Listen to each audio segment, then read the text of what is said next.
go. All right, now we're live on YouTube and Facebook, and now we're live on Instagram. Robert pretended for like a minute that we were live on there. He thought we were. You speaking into the mic? We still have a baby in there. Rigel's not yet born, but it's getting close. Today's our technical due date. My mic's moving. Oh, it's falling. It's not falling. It's just kind of creeping. It's spring loaded. Anyways, some Viagra in this mic stand. Really? Anyways, what are we gonna talk about today? We didn't have a theme per se because we just kind of waited to the last minute on this live at 5. Honestly, We were on here with Greg last week, and we did not ask for a topic this week. yes. However, there's a lot to talk about. We have this is the due date for Rigel, so we could talk about plans from a nutritional standpoint. Did you put the popsicle recipe out on Instagram, right? Not yet. Can we talk about it right now? No, I'm gonna literally put it out tomorrow. The popsicle recipe is the Do you bomb. guys want to see the popsicle recipe? It'll go live tomorrow. Go to the.lady.savage on Instagram. It's really good. I've been eating these popsicles like every day. We've been eating like 1 or 2 popsicles a day, and they're delicious. I originally made them for when I go into labor so that I have electrolytes and some energy, and we fell in love, and now we eat them every day. Yes. Let's talk a little bit about mobility and injury prevention, because right now my back is hurting, and it's because I overloaded it. I did deadlifts, and then the next day I did a whole bunch of posterior chain movements, which included more deadlifts and like a bunch of like hack squat, reverse hack squat RDLs. I just basically taxed my lower back without giving it time to recover, and I'm feeling it.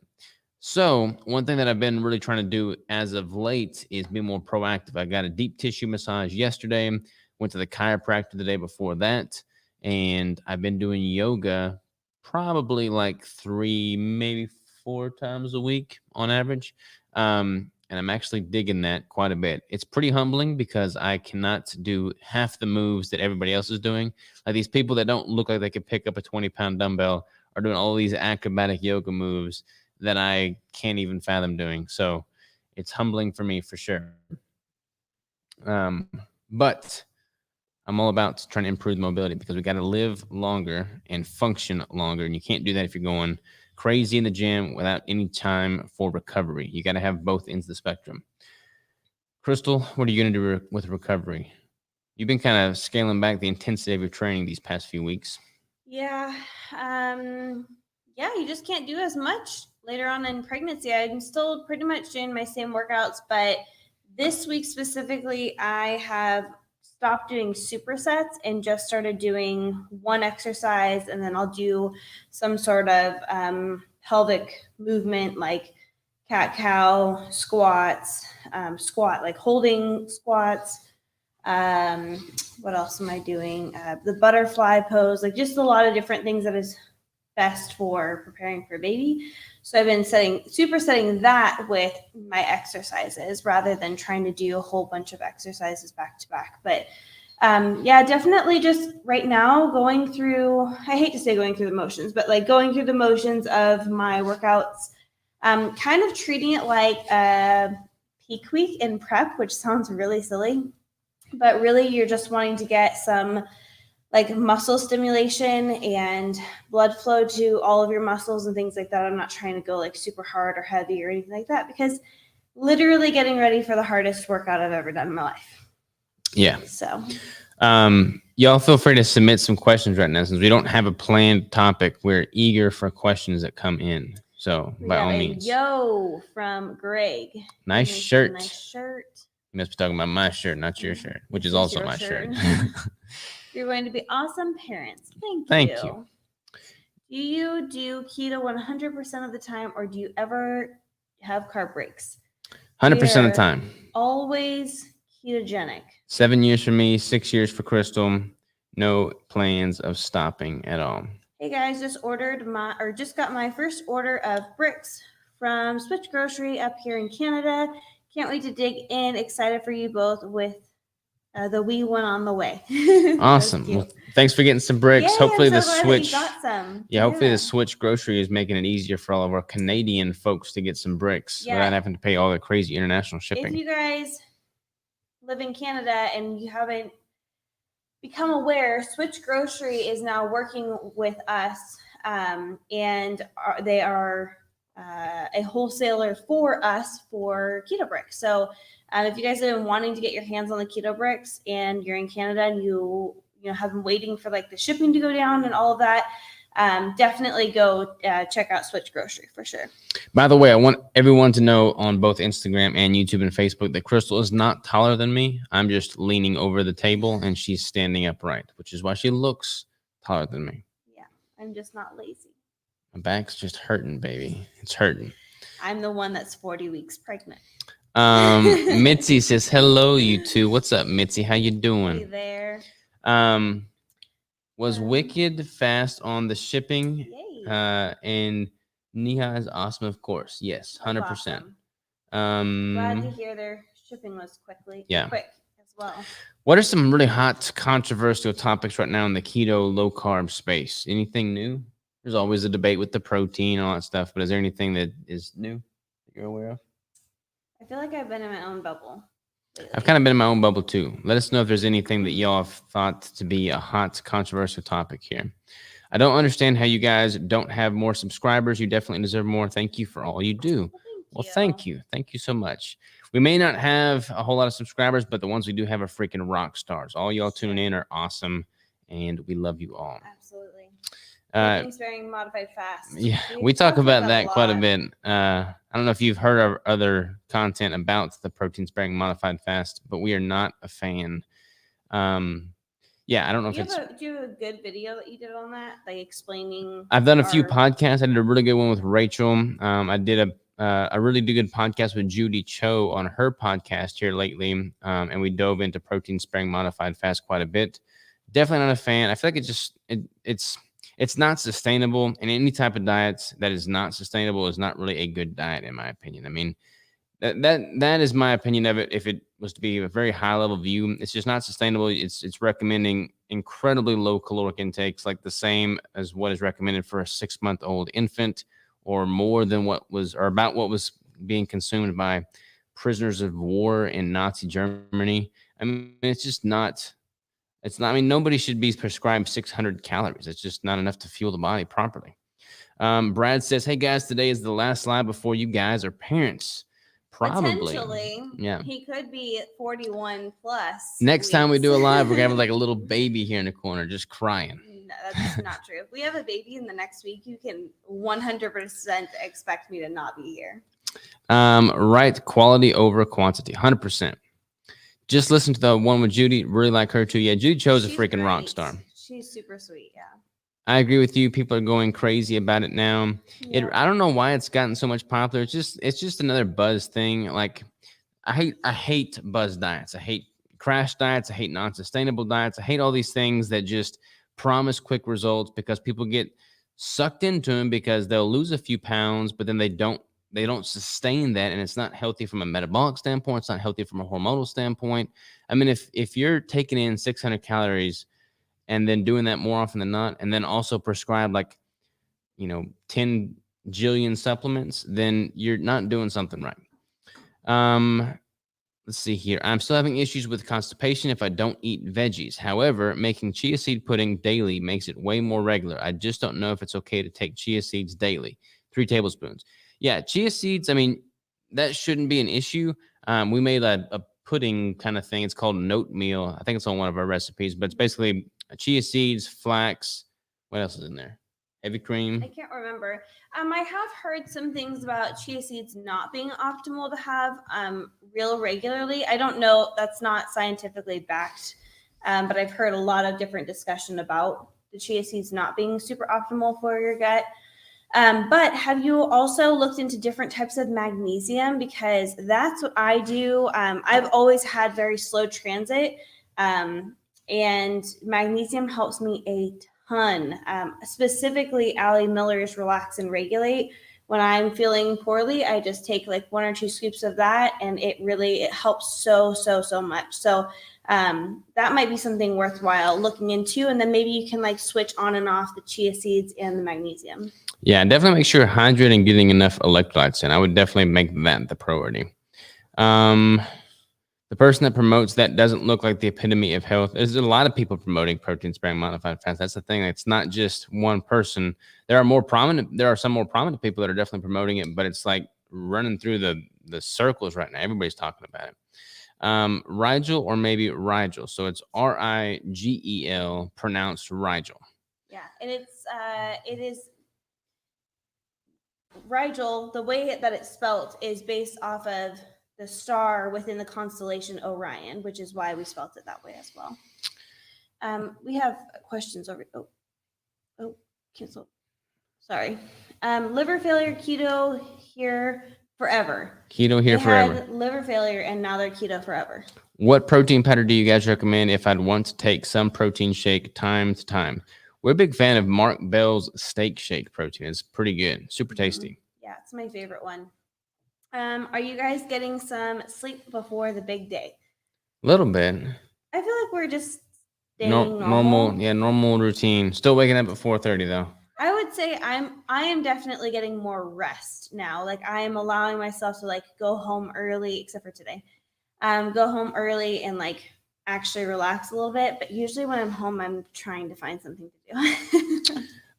Heard you on the podcast on the Low Carb Hustle. You mentioned that building muscle is possible on keto diet with high fat and protein, but most practical when calories are high, 200 grams protein with 70% fat.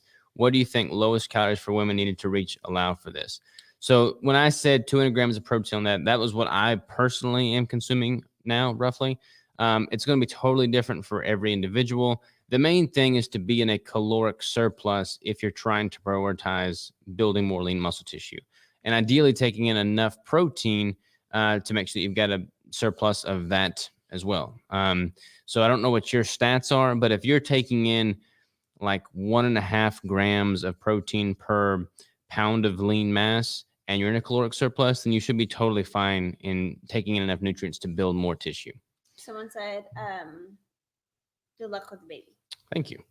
Hey guys, is it expected for the bricks to be a bit gritty? That just a typical protein powder ingredient texture, or is it supposed to be smoother? New ones are delicious, by the way. So it totally depends on the flavor. We have some that are more creamy, some that are more like the malt ones have kind of like that airy texture, kind of like an actual malt malt balls. And then some like the mocha ones are a bit more gritty because they have more ingredients in them. They have a little bit of flax in there. They have a little bit of coffee in there. The whey protein also usually has like a little leftover. It's almost like a little bit chewy afterwards. So that could be the grittiness, but it does definitely depend on the flavor that you're having. I've been working on increasing my calories the last 6 months, and now in May, I'm doing lower calories 3 days a week. I'm lowering my fat to under 60 grams. I'm keeping my carbs under 20 grams.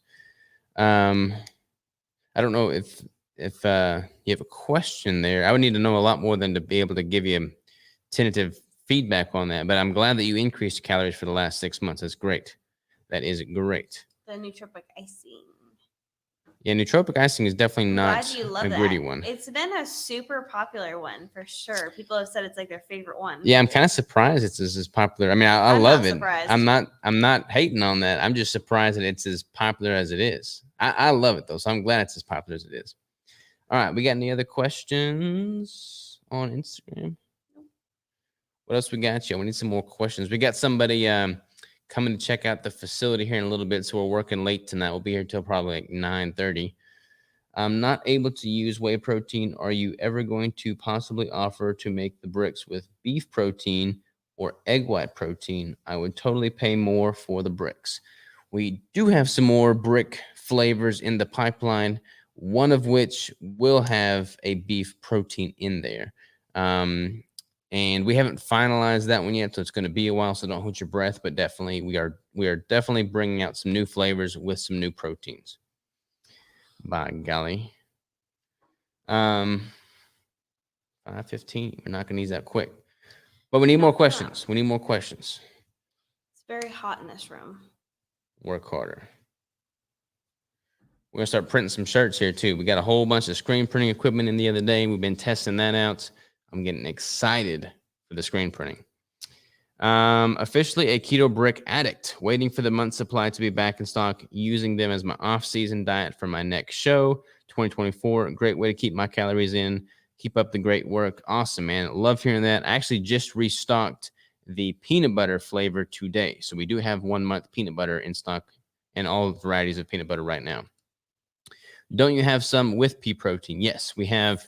Most of them actually are with pea protein and not the whey protein. So we're trying to bring out more that do have the whey protein. We got more people jumping on IG.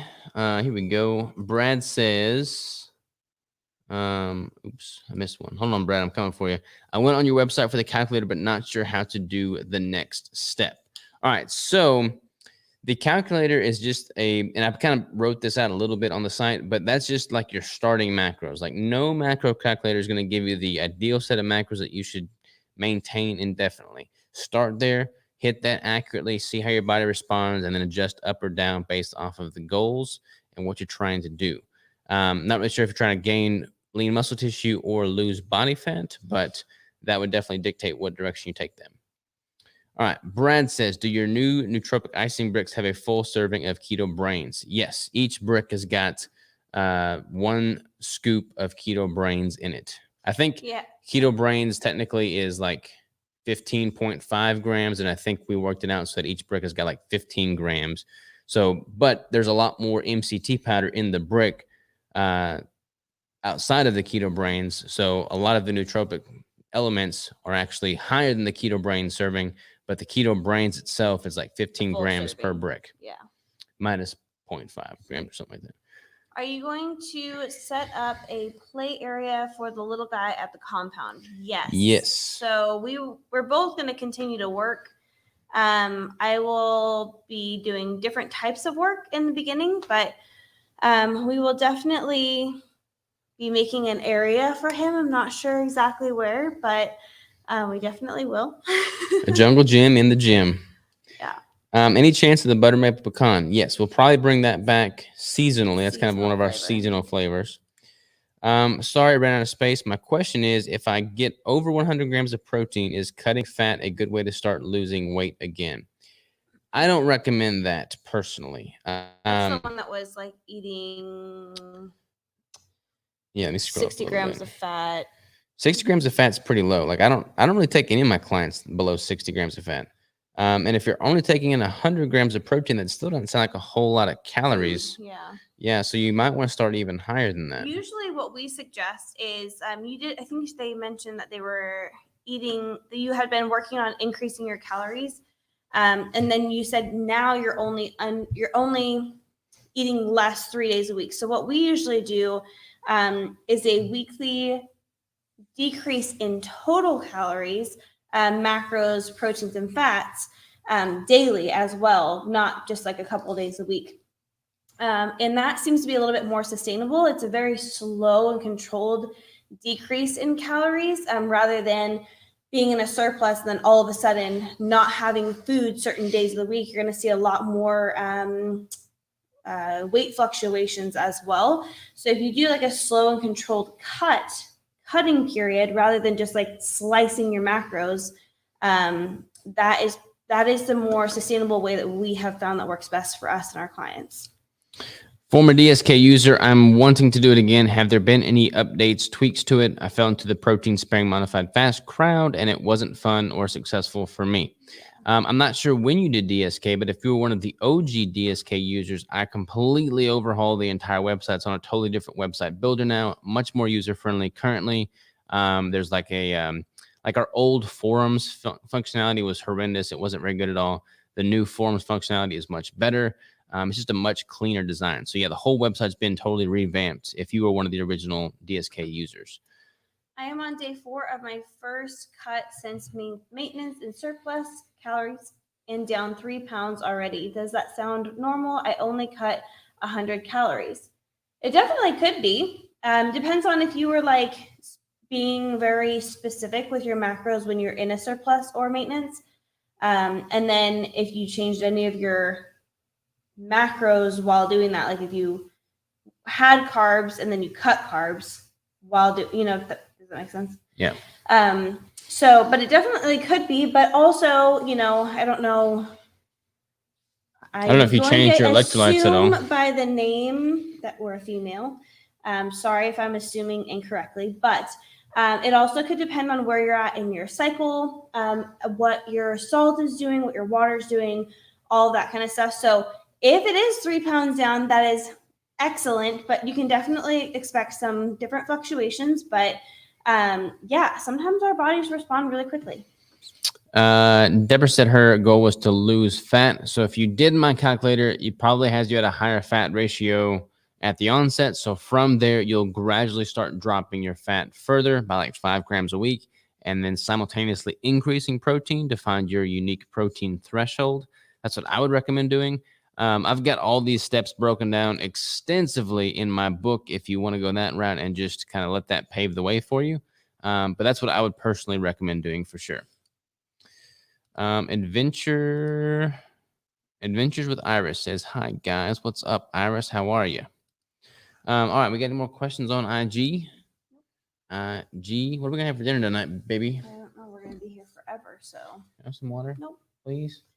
You guys know. Just a Robert little always sip of water. steals. Hey, a sip of water. I need to get hydrated. He says a sip. Watch what a sip looks like for Robert. Yep. Not a sip. And I try to track my water too, and it's impossible with this guy around. Impossible. All right. Well, what should we talk about next week? Let's dive into our next week's question. Well, that way we actually have a plan for next week. If we don't have a baby, we will do a live. If we do have a baby, we will not do a live. We will not do a live next week. In which case, will we publish a video? Maybe I can crank out like an AMA video or something like that. I've got a bunch of AMA questions that I need to answer. But if we don't have a baby, then what do you guys want us to talk about next week? Yes. The next question that comes through will be next week's topic for the Live at 5. Hey, what's your favorite brick flavor? That might be tough, huh? Actually, I'll go ahead and answer that question now. My favorite is probably, I've been on a malt kick. I go through phases though, like it changes. And it changes if I'm in a cut. But right now I've been on a malt kick for sure. What about you, babe? Malt is my favorite, but I have been really digging the chocolate peanut butter cup like my whole pregnancy. PB cup, whole pregnancy. Arlene says you're both glowing. It's That's just literally because Robert won't change the lighting in here. It's bad lighting. But thank you. It's really great for YouTube and YouTube and Facebook, but it's terrible for Instagram. All right, here's a question. I'm doing intermittent fasting, but after breaking my fast and all night, you get RLS, restless leg syndrome. Any advice? All right, let me think about this. Because this probably wouldn't be a good question for next week. Let me just answer this one now. All right, RLS, restless leg syndrome after fasting.